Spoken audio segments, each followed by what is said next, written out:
Bonjour à tous, un nouvel épisode aujourd'hui qui fait écho à la phrase que l'on entend tous chaque jour. Bon courage. J'ai eu envie cette semaine de me demander ce qu'était vraiment le courage. Et la question que je me pose, c'est: sommes-nous vraiment tous capables de courage ? Si je me pose cette question-là, c'est que je suis passionnée par ma vie professionnelle et donc je ne sais pas si vraiment il s'agit de courage que de travailler chaque jour. Mon but est d'avoir un impact positif dans la vie des gens. Cet objectif passionnant est-il vraiment courageux ? Ou est-il seulement une leitmotiv qui fait que je garde ma motivation quotidienne, comme évoqué dans mon précédent podcast, l'épisode numéro 18. Nous verrons dans ce nouveau podcast ce qu'est le courage et finalement nous nous rendrons compte qu'il est présent tout au long de notre quotidien. Avant cela, je me présente. Je m'appelle Alexandra Schlinger, je suis sophrologue certifiée et formatrice au sein de l'Institut de formation à la sophrologie. J'ai créé pour vous le site Mon Programme Sophro, qui est un site dédié à la préparation mentale dans tous les domaines de votre vie. Sur ce site, vous trouverez énormément de ressources gratuites ainsi que des programmes de sophrologie qui vous permettront de reprendre la maîtrise de vos émotions. Comment pouvons-nous définir le courage ?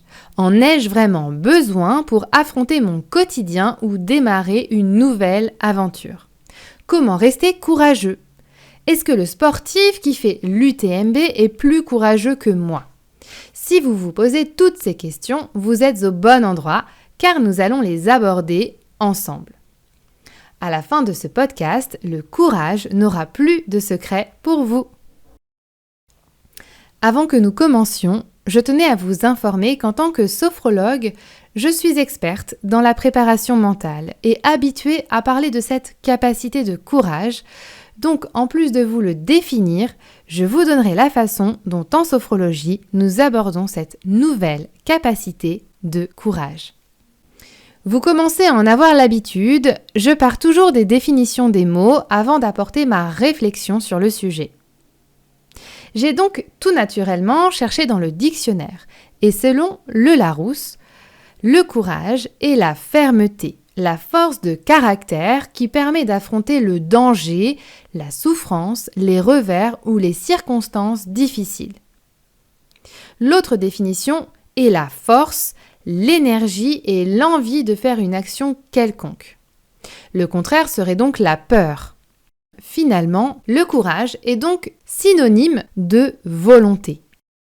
Lorsque l'on évoque le courage, on pense également aux héros qui ont peuplé notre histoire avec un grand H, c'est-à-dire ceux qui ont osé bouleverser le cours de cette histoire. On peut évoquer naturellement nos soldats des grandes guerres comme des personnages illustres tels que Charles de Gaulle dans son combat pour sauver son pays, Simone Veil pour la défense de ses idées féministes ou encore Coco Chanel qui a eu le courage de révolutionner la mode féminine. Cependant, selon Aristote, le courage est un juste milieu entre la peur et la tendance à la prise de risques inconsidérés. L'auteur, Dominique Lepage, ajoute qu'il s'agit de trembler juste ce qu'il faut, un excès de peur conduit à la lâcheté, et un déficit obscurcit notre esprit et nous rend trop téméraires. D'ailleurs, j'ai cherché pour vous l'origine du mot téméraire. Téméraire vient du latin temus qui signifie obscurité.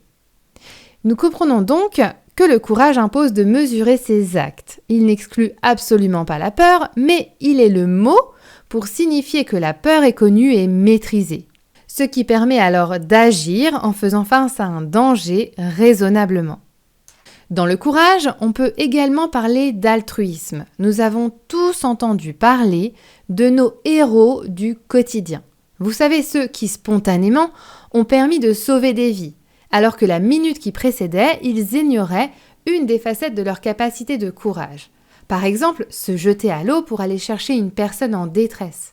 Nous pensons naturellement aux personnes communes, comme moi qui vous parle, qui peut réaliser un sauvetage spontanément.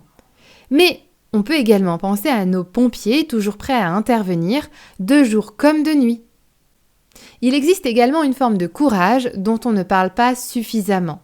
c'est celui de parcourir notre vie dès notre naissance en acceptant d'évoluer, de mûrir, de grandir physiquement et intérieurement jusqu'à notre vieillesse. Nous savons tous que nous avons eu et que nous aurons des choix à faire. Que parfois nous sortirons de nos zones de confort, mais finalement, ce sont des choses que l'on accepte. Nous sommes donc dans cette capacité de courage. Typiquement, avec ma reconversion professionnelle, je suis sortie de ma zone confortable de professionnel de santé installé. C'est-à-dire qu'après plusieurs années, j'ai décidé de bousculer ma carrière. Alors, c'est vrai qu'au départ, ce n'était pas simple de se mettre en danger car j'étais devenue une épouse et une maman entre-temps. Mais finalement, le choix était mesuré. Il avait été réfléchi avec mon mari et en étant en accord avec lui, avec mon évolution et mon potentiel, j'ai eu le courage de changer de direction.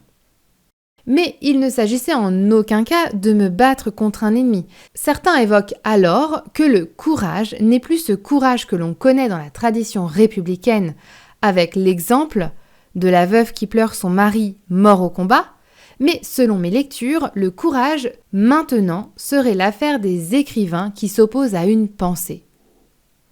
Cela me fait songer aux écrits de la philosophe et psychanalyste Cynthia Fleury, autrice de La fin du courage, qui évoque que trouver du courage dans notre société actuelle est essentiel. Malheureusement, le courage moral, selon elle, n'est plus enseigné. On ne cherche plus à vivre nos peurs et nos doutes sans se laisser décourager. Ce serait donc, selon elle, la raison de la déprime de notre société. Nous devrions agir plutôt que subir, ce qui nous permettrait de reprendre conscience de notre capacité à tenir les rênes de notre destin. Tout cela fait beaucoup de données sur le courage. Et finalement, que peut-on retenir de toutes ces informations ? Il faut en garder l'essence même. Nous sommes tous capables de courage. Nous avons tous la capacité d'être ou de redevenir les maîtres de notre destin. Souvenez-vous, dans le film Invictus, le poème lu par Nelson Mandela se termine ainsi. Aussi étroit soit le chemin, nombreux les châtiments infâmes, je suis le maître de mon destin et je suis le capitaine de mon âme. Donc, qu'attendons-nous pour être ce capitaine ? En sophrologie, lorsque j'ai un client qui m'évoque un objectif qui correspond à une préparation mentale et qui me parle de cette capacité de courage, je cherche à savoir quels sont ses actes et ses cheminements intellectuels. Mais je cherche également où je vais pouvoir lui faire travailler cette notion de courage dans son protocole. Une fois que j'ai trouvé la solution et quels outils sophrologiques employer, il ne reste plus qu'à les mettre en application. Mais sachez que ce courage, nous en sommes tous capables. Ce que je vous propose aujourd'hui, c'est de prendre une feuille blanche avec un stylo et de noter quelles sont les choses que vous avez accomplies dans la dernière année et dont vous êtes fiers. Songez aux actes professionnels et personnels et posez-vous la question à savoir s'il fallait être courageux pour engager ce changement-là. Et vous verrez que la réponse sera oui. Le premier exemple est que vous savez grâce au podcast précédent que je me suis lancée à 31 ans dans l'apprentissage du piano et en toute modestie, je me trouve courageuse d'apprendre cette nouvelle langue musicale comme si j'étais enfant alors que ma connaissance était à 0. Voilà mon premier exemple. L'autre exemple, dans une autre partie de ma vie, je suis également sportive et passionnée par le vélo de course. Après une grossesse et tous les bouleversements du corps que cela engage, j'ai décidé que je retrouverais mon niveau initial et je projette déjà de faire des courses très longue distance de plusieurs centaines de kilomètres, dont vous connaîtrez les prochains objectifs bientôt.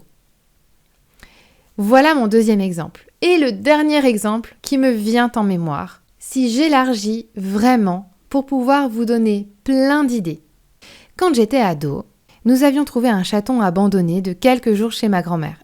J'étais en 3e et c'était vraiment une année très difficile pour moi.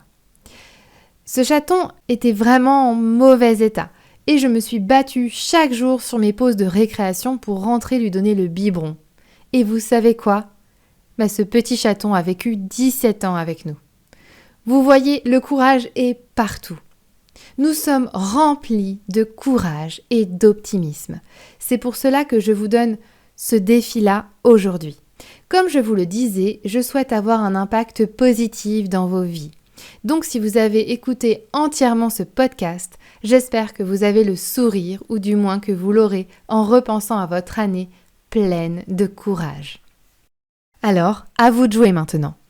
Prenez votre stylo et votre feuille et notez toutes les choses qui vous passent par la tête et vous verrez à quel point vous êtes rempli de courage. Je vous souhaite une belle journée ensoleillée et je vous dis à la prochaine. Pour faire un protocole de sophrologie personnalisé, vous pouvez me consulter dans mon cabinet ou en visio en cherchant sur Doctolib Alexandra Schlinger. N'oubliez pas de prendre soin de vous. C'était Alexandra Schlinger, votre sophrologue pour mon programme Sophro.